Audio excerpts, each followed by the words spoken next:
좀 설교를 좀 이상하게 합니다. 그냥 말씀을 그냥 어떤 뜻인가 이렇게 서로 그냥 이해하고 그냥 그렇게 하니까 예, 뭐 하고 싶은 말씀들 하시면 됩니다. 제 혼자 얘기하는 게 아니라 성경 공부하듯이 그렇게 얘기하시면 됩니다. 계속 우리는 이제 주일에 한 주일에 한 장씩 이렇게 읽으면서 하는데 최근에 계속 누가복음 계속 읽어왔고 이야기를 나누고 있었습니다. 13장부터인가 예수님이 바리새인 집에 들어가서 바리새인과 논쟁하는 것을 시작으로 누가복음 13장인가 거기서 그걸 시작을 해서 계속해서 예수님의 강화 설교가 지금까지 쭉 이어져 오고 있습니다. 그러니까 쭉 이어져 오면서 그 강화의 내용이 예수님 말씀 내용이 뭐냐 하면 하나님의 나라에 가는 것인데 이제 제자들의 삶 그러니까 교회 안에서의 어떤 가치를 추구하느냐 그런 것에 대한 이야기가 계속 나온 거죠. 그러니까 제자들이 어떤 자세로 어떤 믿음으로 어떤 삶을 살아야 되는지 그리고 바리새인들과 율법 교사들이 어떤 것을 잘못했는지 그리고 하나님의 나라에 들어가기 위해서는 즉 제자가 되기 위해서는 어떤 마음가짐을 가지고 있어야 되는지에 대해서 그런 이야기가 쭉 계속해서 나오고 있습니다.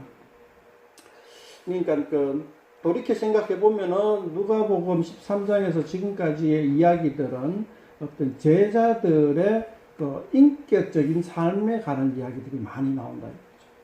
요한복음에서는 예수님이 누구신가에 대한 이야기가 잔뜩 나오고 그리고 마태복음에서는 어떤 하나님 나라의 특징들에 대해서 많이 나옵니다. 그러니까 천국은 마치 감추인 밭에 감추인 보화 같다. 빵에 있는 누룩과 같다. 열천의 비유 이런 많은 비유들로 인해 가지고 교회의 특징들을 이야기하고 있다면은 그러니까 교회의 조직체에 관한 이야기를 하고 있죠. 마태복음에서는 그런데 누가복음에서는 제자들의 삶에 대해서 많은 이야기를 하고 있는 것 같습니다.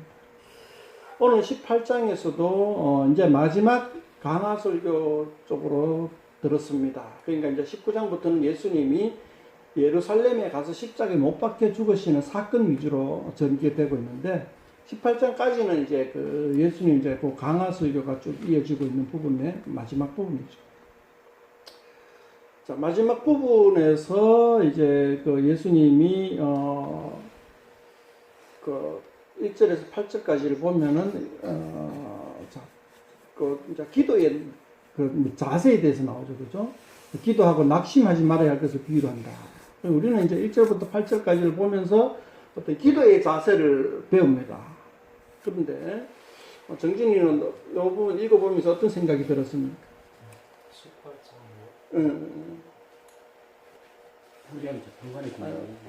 긴 내용을 이야기하면 1절부터 8절까지.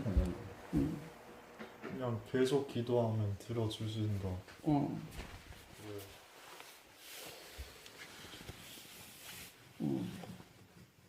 의문점. 없어요. 없어? 그러면 그러니까 여기서 교훈은 끈질기게 기도하라 이런 교훈이다. 맞습니까? 네. 장로님 어떻게 생각하세요? 그렇죠. 끈질기게 기도하라는 이야기인데 밤낮 부르짖는 자에게 택하신 자의 원한을 풀어지지 않겠냐니까 밤낮 부르짖어야 되니까 예를 들어 내가 한번 기도해서 하나님이 안 들어주신다고 해서 그냥 멈추는 게 아니고 정말 내 마음속에 마치 원한을 가진 사람처럼 그렇게 막 하나님께 나의 원함을 간곡히 하시면 하나님이 들어주신다. 인정님 어떻게 생각합니까?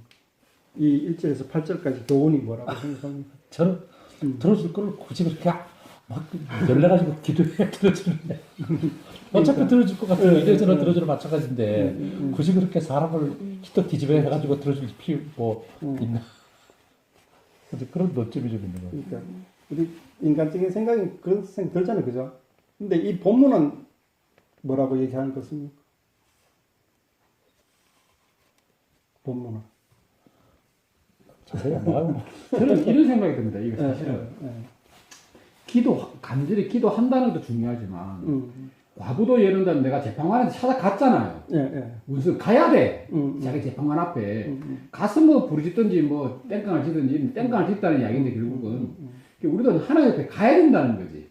아까 이제 우리 인주님께서 내가 가만히 있으면 뭐 그냥 어차피 뭐 얘 들어주고 뭐 들어주지 그걸 굳이 내가 뭐 하나님 옆에 가서 땡깡을 지어야 되느냐 하는데 땡깡을 지은다는 액센트가 아닌 것 같고 내가 보면서는 과부가 재판관에게 찾아갔듯이 찾아가서 내 사실을 이야기를 하는 게 내가 이런 억울한 게 있습니다라고 우리도 하나님 옆에 가가지고 하나님 저 집 마음속에 이런 것을 원함이 있고 저에게도 이런 억울함이 있습니다 만약에 이런 식으로 내가 고하는 그 자체가 나는 이제 하나님 됨을 인정하는 거잖아 우리가 하나님 앞에 그게 우리 마음을 솔직하게 그렇지 하는 하나님 앞에 다 갔다는 거 내 마음을 드러내는 근데 이것이 전는 것은 중요한 하나님이 우리 마음을 모르겠어요. 아시지 궁극적으로 아시는데 그래도 뭐 하나님은 그걸 우리에게 원하시는 거지. 우리 할머님 어디 생각합니까? 내용은 우리가 찾아가야죠. 예, 하나님을 찾아간다. 찾아가야 예, 찾아가 하나님 앞에 우리의 소원을 알아야 된다. 찾아가면 되지. 할아버지. 무심코 있으면 할아버지. 지금 생각 중이시죠?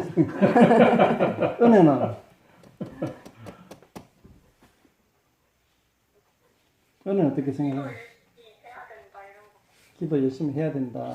예. 제 개인적인 생각은 여기서 이 단락의 그 핵심은 아마 8절에 있는 것 같아요. 8절에. 왜냐하면 하나님께서 그들에게 지체 없이 올바른 판결을 내려주실 것이야. 이 말은 이 말이 함축하는 의미는 니네가 어거지 써가지고 과부가 저렇게 땡깡 부리는 것도 중요하지만은 이 8절에 아마 어떤 함축적인 의미가 있지 않나 이런 생각이 들어요. 근데 이제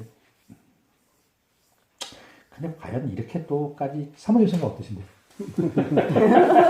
아, 피해 가려고 했더니. 안 그래도 이게 이렇게 막 이렇게 떼써서 들어주실 것 같으면, 그죠? 그러니까 하나님 뜻대로 구해야지 들어주실 텐데, 이 원리대로 그냥 기도에만 집중을 할 것 같으면, 하나님 뜻이 맞지 않아도 떼쓰면 하나님은 에이 귀찮아서 들어주실 것 같은 그런 문구로 해석이 될 수가 있어서, 그건 아닌 그렇게 것 들어준다는 같고. 이야기 아닌가 이게? 만약에 한다 그러면 그거 아니지요. 말도 안 되지. 불량한 기도를 어떻게 들어줘요, 하나님이. 그 세상에 정진이 생각에는 정진 손 들었다.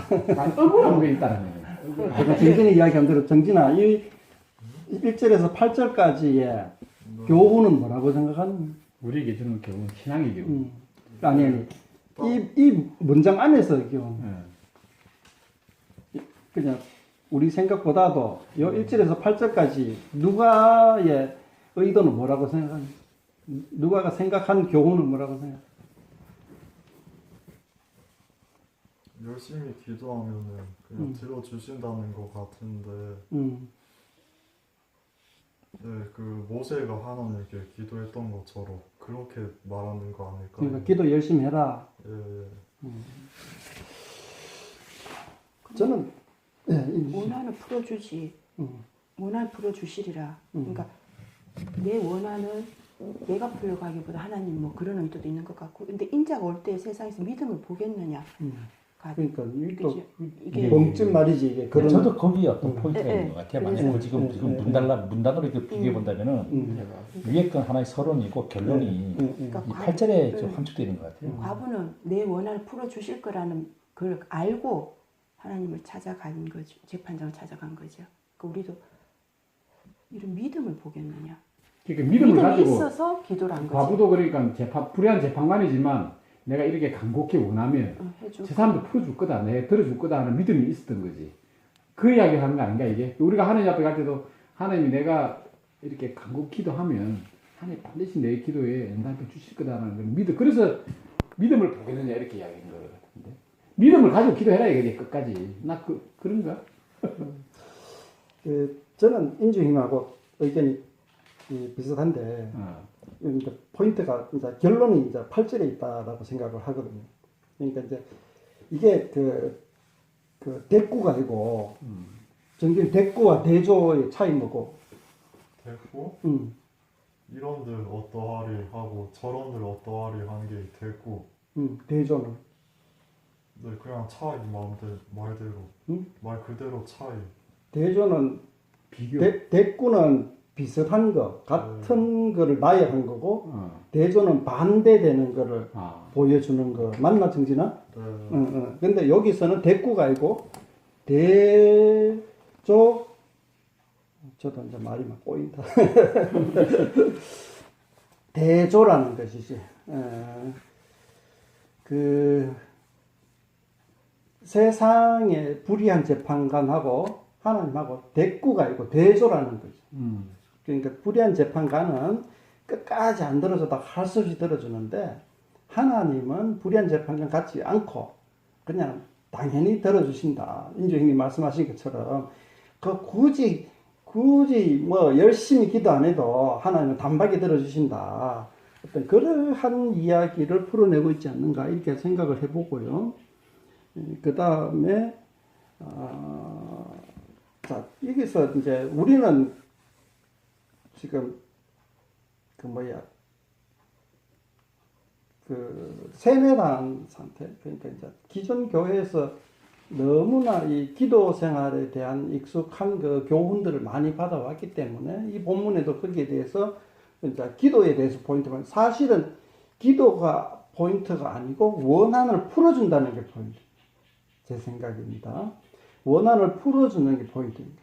그러니까 따지고 보면은 기도라는 단어는 한 번 나오나 또 자세히 못 찾는데 그 다음에 원한을 풀어준다는 단어 우리에게 혼동을 주는 게 뭐냐 하면은 이 한민족은 우리나라 민족은 원한 카는데 한이 맺힌 거예요. 한이 맺힌 사람이다. 그러니까 여기에 너무 그 관심을 갖다 원한에다 관심을 뺏겨버리는데 영어를 보면 benefit인가? 또 잊어버렸네. benefit은 뭐죠? 이익인가? 이 동사가 뭐죠? benefit 이익을 주다? 좀 모르겠다. 헬라어로 보면은 이게 데코, 엔데케이 뭐 이런 식인데 데코는 정의, 엔데코는 불의.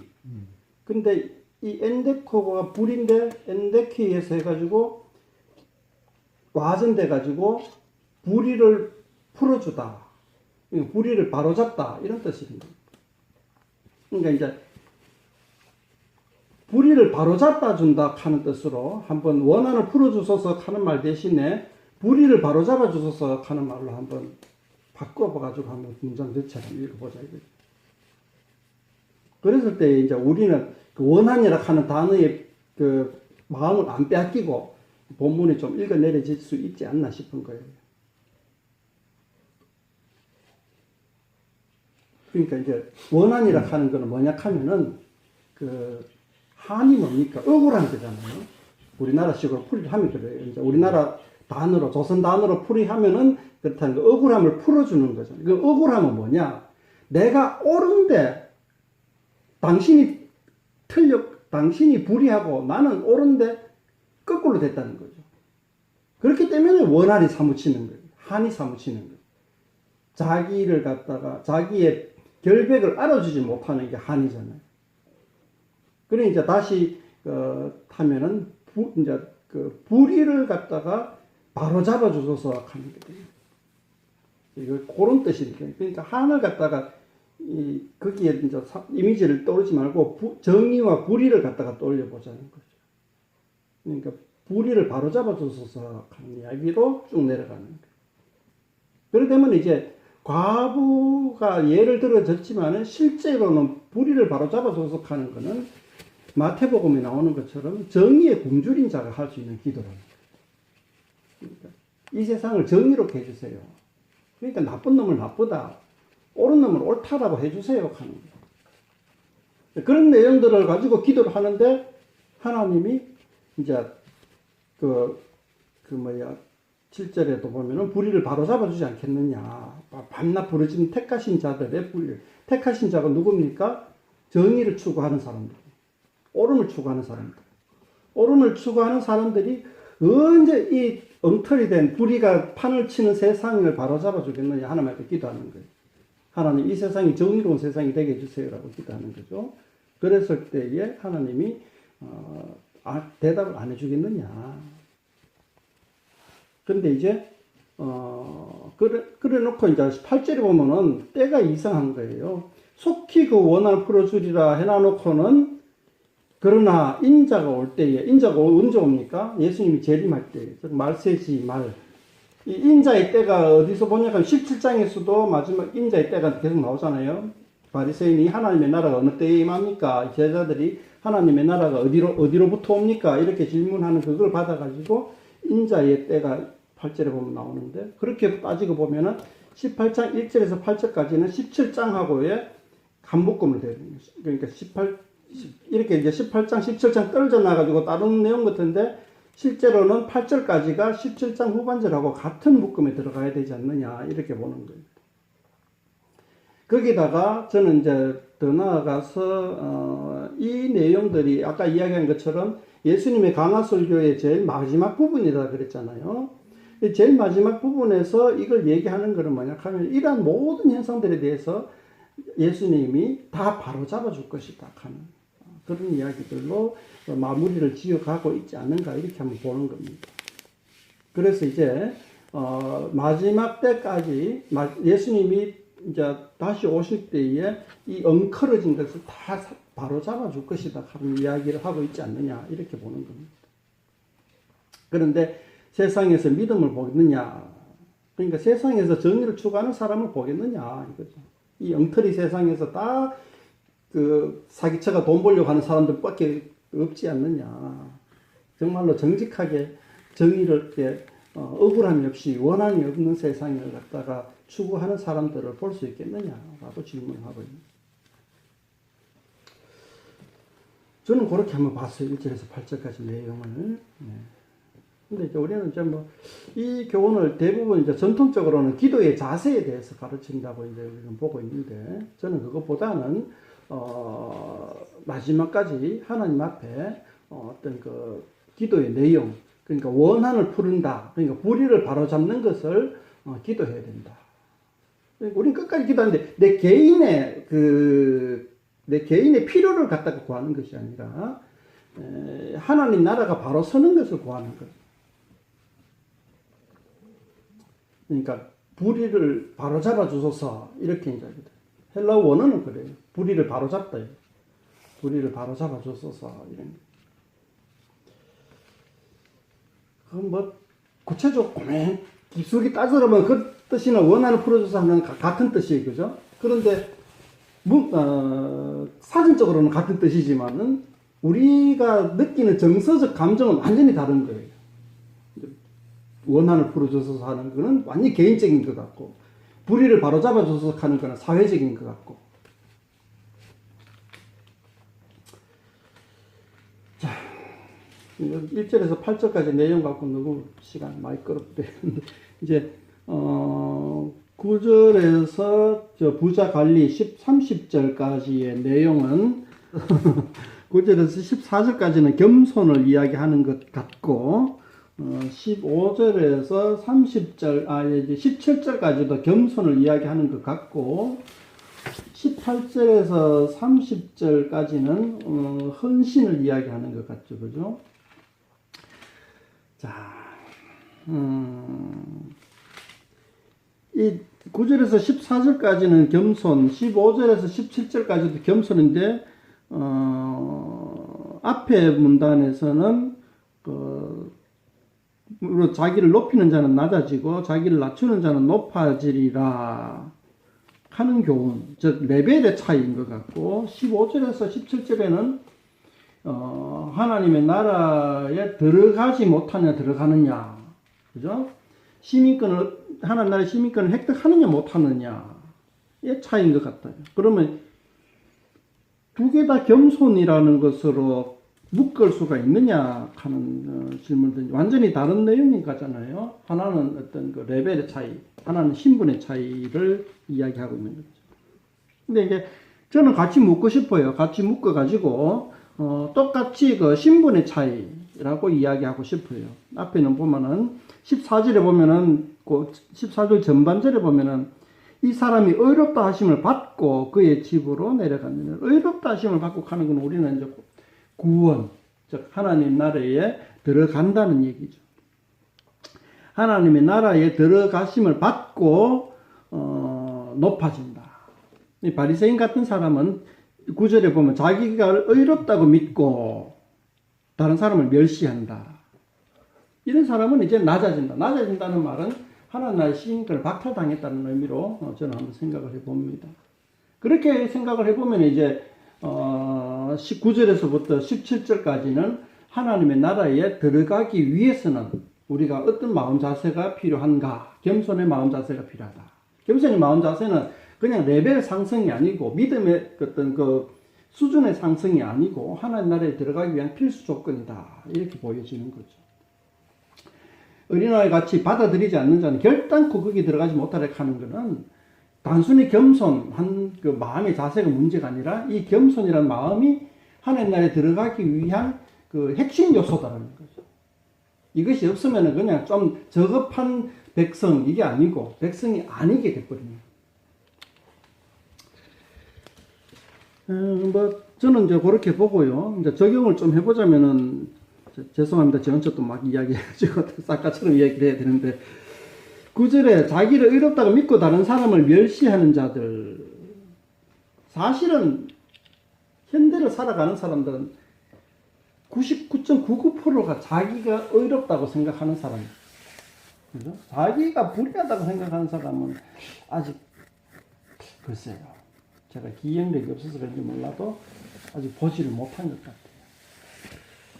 그러니까 늘 사람들은 당당하게 살아가잖아요. 늘 그 자기가 하는 행동들에 대해서 늘 그 정당성을 가지고 행동하잖아요. 자기가 하는 행동이 정당성을 잃어버리면은 그 행동을 할 이유가 없으니까.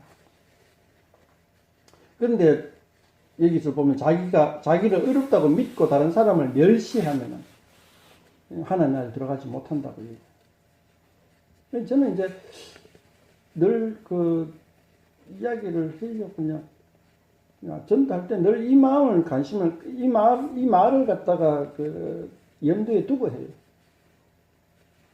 그러니까 누구든지 다 자기가 옳다라고 하는 사람. 그러니까 하나님 나라에 들어가기 위해서는 자기를 부인해야 되는 거죠. 아, 내가 틀렸구나. 내가 틀린 삶을 살아왔구나. 내가 잘못 살아왔구나. 이 마음이 들어야 예수님의 복음이 들어가게 된다. 내가 틀린 삶을 살았다. 내가 죄인이다. 내가 잘못 살아왔구나.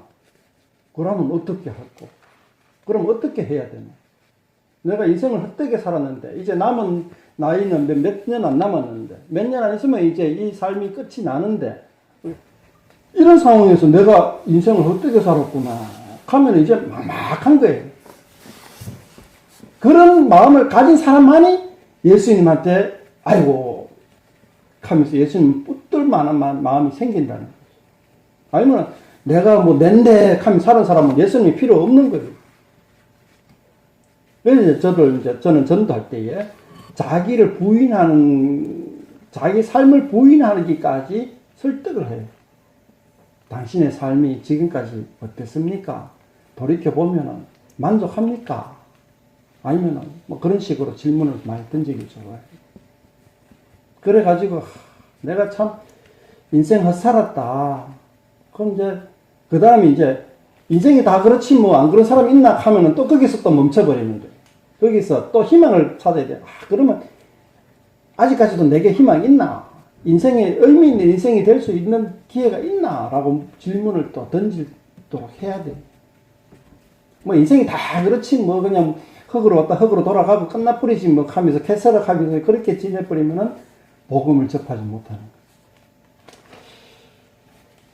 거예요. 그래서 저는 그 17절까지 말씀이 이게 누가가 데오빌로 각하를 전도하는 말이죠. 인생에 있어서 자기를 의롭다고 생각하고 살아온 삶이 하나님 나라에 못 들어간다. 어린아이와 같이 순수하게 자기를 갖다가 낮추고 받아들이는 자만이 들어갈 수 있다라고 권면하는 거죠. 18절부터도 뭐 비슷한 내용입니다. 좀 시간이 많이 나서 조금 남았네. 제 혼자 막 이야기하는 좀 그런데 죄송합니다. 18절부터 30절까지는 이제 부자가 하나님 나라 들어가는 것이 낙타가 바늘기 들어가는 게 더 쉽다라고 얘기하면서 이제 이야기를 합니다. 근데 질문을 한번 봅시다. 이 질문이 중요한 거예요. 부자 관리가 딱 어떻게 영생을 얻습니까? 이 질문하는 것부터가 이미 영생에 들어갈 준비가 되어 있는 자라는 거죠. 영생에 대한 갈구함이 있는 거죠. 사실 이 영생이라 하는 단어가 굉장히 중요합니다. 왜냐하면은 당시에 두 주류파 중에 한 부류 사두개파는 영생에 대한 개념이 없습니다. 영생에 대한 개념이 없고 그냥 인생이 살다가 그냥 죽으면 끝이다라는 개념을 가지고 있고, 바리새파는 영생에 대한 개념이 있는데 이 신약 성경 전체에서도 사도 바울도 그랬고 영생에 대한 개념을 갖다가 추구하고 있습니다. 그래서 이제 관리가 이 인생이 끝이 아니고 영원한 생명에 대한 소망이 있는 사람이죠. 이 영원한 생명에 대한 소망이 있는 사람은 영원한 생명을 소유하기 위해서 여기서 어떻게 해야 되느냐, 이것도 중요하죠, 그죠? 영원한 생명이 이 생의 삶에 의해서 결정된다라는 그 개념까지도 나아가고 있죠. 그것이 이제 이 신약 성경에서의 세계관입니다. 자, 그럴 때 이제 그러면 이제 예수님이 묻습니다. 관리한테 너는 어떻게 알고 있느냐? 그러니까 이제 십계명 다 지키면 됩니다. 십계명 다 지키면 가는 거 아니냐? 나는 이렇게 다 지켰다. 그러니까 예수님이 아직도 부족하다. 십계명 다 지켜도 부족하다. 너 있는 것 재산 다 가난한 자들에게 나눠 주라. 십계명에서는 사실 조금 보기 힘든 부분이죠, 그죠? 내 이웃을 사랑하라 하는 개념들이 십계명 가지고만은 부족하다는 얘기를 하는 거죠.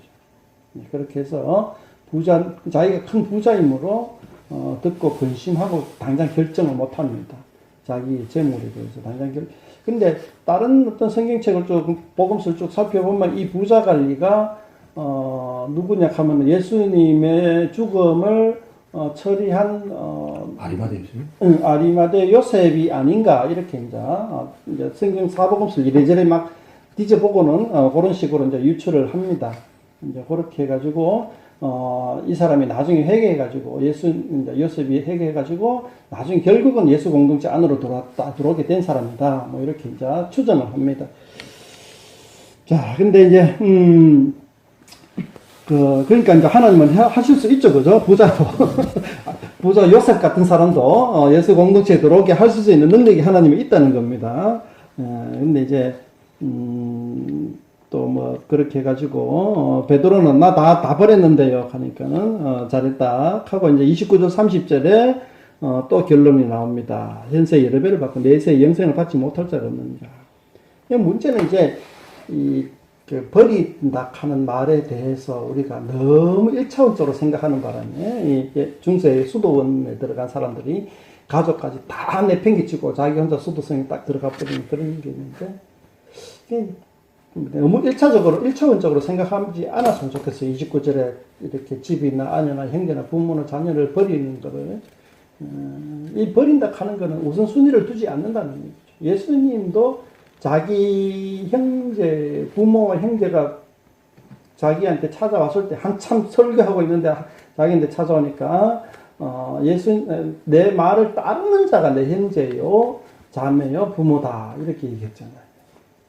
그러니까, 성화시킨다는 거죠. 그러니까 혈연이나 이런 우리끼리가 아닌, 그러니까 나만의 아닌, 그러니까 집단 이기주의에 매이지 않는 그걸 이야기하고 있지 않나, 이렇게 29절 버린다 하는 말에 대해서 그렇게 한번 생각을 해봤습니다. 그러니까 자, 하나님 나라에 들어가기 위해서는 첫 번째는 겸손, 두 번째는 재물에 대해서 재물이나 어떤 그 혈연 이런 것들에 대해서, 지연 이런 것들에 대해서 벗어나야 된다, 초월해야 된다. 이것도 하나님 나라에 들어가기 위해서는 필요한 겁니다, 그죠? 근데 그게 지극히 어렵다는 것이 이제 부자가 낙타가 바늘기 들어가는 것만큼 어렵다 하는 거죠. 쉽지가 않은 과정이죠. 그런데도 행해야 합니다. 이 과정을 통과해야 된다는 거죠. 이 과정을 통과해야 되고, 그렇게 해가지고 이제 강화가 이제 끝나고, 이제 제 생각에는 강화가 끝나고 31절부터는 예수님이 죽으시러 가는 거예요. 십자가에 예루살렘으로. 이 35절은 뭐 여리고에 가까이 가셨을 때 가는 게 이제 예루살렘에 죽으러 가시는 걸 이야기하는 거예요. 19장 1절에도 예수께서 여리고로 들어가 지나가시더라. 이렇게 이제 얘기하면서 이제 뒤에는 오늘 여기까지 봅시다. 뒤에는 이제 예수님이 십자가에 죽으시러 가는 장면이 이어져 나갑니다. 그리고 지금까지 30절까지 이야기를 하면서 마지막으로 하나님 나라에 들어가기 위해서는, 구원을 받기 위해서는 우리가 뭘 해야 되느냐에 대해서 이제 이야기를 쭉 하는 거죠. 첫 번째가 그거죠. 우리를 발에 잡아 주소서 하는 그런 기도하는 자세. 그 다음에 겸손. 그 다음에 재물이나 어떤 그 혈연 지연에 대한 초월함. 이런 것들이 하나님 나라에 들어가기 위해서는 필요하다. 근데 목사님 이게 진짜 핵심이 하나 빠졌습니다. 내가 다 맞는데 요거 여기 보면 그 27절 한번 보세요. 이럴 시대에 무릇 사람이 할 수 없는 것을 하나님은 하실 수 있느니라. 난 이게 키가 핵심이. 그러니까 우리가 예를 들면 바리새인이나 세리와 같이 안 되고 예를 들면 자기를 낮추고 자기를 낮추는 자가 되는 것. 이 핵심이잖아요. 그죠? 또 이런 부자 관리도 핵심이 뭐냐면 내가 섬기는 것이단 말이에요. 예를 들면 내가 귀중하게, 부자는 돈을 제일 중요하게 생각하는 사람이잖아. 나는 예를 들면 돈은 아니더라도 나는 내 자식, 만약에 내 명예, 출세, 이런 걸 귀하게 여길 수 있는 거야. 그걸 버리라는 거거든. 그걸 버려야 네가 진짜 하나님 나라에 갈 수 있다. 네가 가장 내세우는 것. 쉽게 말해 자기 부인이야, 이게. 자기 부인이라는 게 내가 가장 소중하게 생각하는 걸 하나님 앞에 내려놓는 것이거든. 그래야지 네가 하나님 나라에 갈 수 있는데 그거는 네 힘으로 안 돼. 절대. 근데 하나님은 하실 수 있습니다. 그게 뭐냐면 27절이 무릇 사람이 할 수 없는 것. 그러니까 네가 귀하게 생각하는 네 힘으로는 못 버려 절대. 절대 네가 스스로 니를 낮출 수 없어. 네 힘으로는 절대.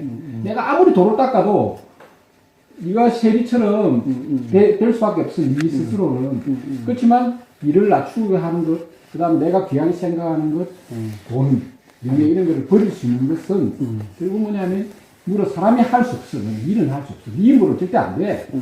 다만 하나님은 하실 수 있는 거야. 하나님만은 할 수 있어 그거를. 난 이게 핵심인 것 같아. 이 마지막에 전체의 내용을 보면 우리 힘으로는 할 수 없는 것. 그렇지만 하나님은 하실 수 있다. 네가 하나님 앞에 기도하고 우리가 간절히 부르짖는 것도 마찬가지야. 우리가 예를 들면 일자에 보면 바보가 관리하는 찾아가서 내가 부르짖는 것도 그렇고 또 바리새인과 세리에 비유해서도 나는 내 스스로는 나를 낮출 수가 없어. 또 부자 관리에서는 내가 정말 귀하게 생각하는 돈 이런 거 내가 버릴 수 없어 절대. 그렇지만 내가 하나님 앞에 내가 매달리고 내가 하나님을 기도하는 자 정말 내가 하나님 앞에 서는 자라면 하나님은 그거를 우리에게 하실 수 있게 만들어 주실 수 있다 하는 요게 내가 보기에서는 이 18장이나 핵심 구절이라는 생각이 들어 자꾸. 나는 하나님은 하실 수 있는 게라. 그게 장로님 말씀을 듣고 보니까 이 하나님이 하시는 일이 바로 뒤에 예수님이 십자가에 못 박혀 죽으시는 거죠. 그렇지. 그러니까 십자가에 못 박혀 죽으심으로 말미암아 우리 인간이 한계를 갖다가 예수님이 뚫어주신 거라고 저는 이렇게 보거든요.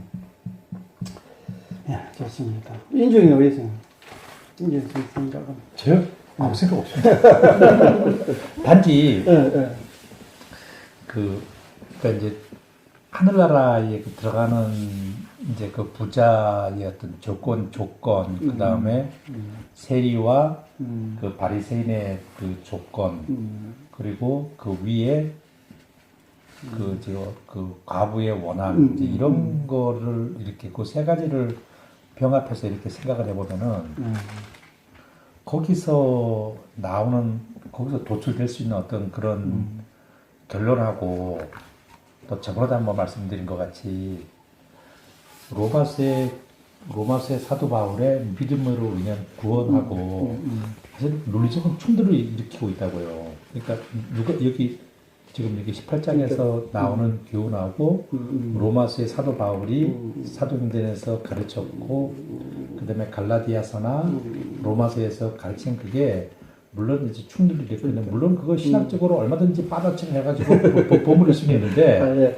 말씀을 그 이제 평소에 많이 들어왔기 때문에 그러니까 제가 한번 말씀드리고 이제 싶은데. 이런 점은 그래서 이제 이거 그리고 이제 또 한 가지 또 약간 좀 그러면 첫 장에 첫 장에 1절에 예수께서 그들에게 항상 기도하고 낙심하지 말아야 할 것.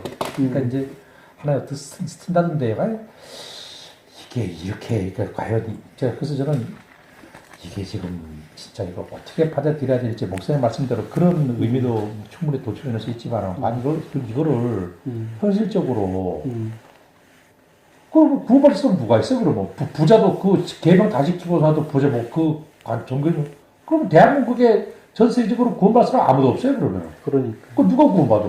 장로님 이렇게 할 수 있으세요? 집 재산 다 갖다 팔 수 못 팔잖아.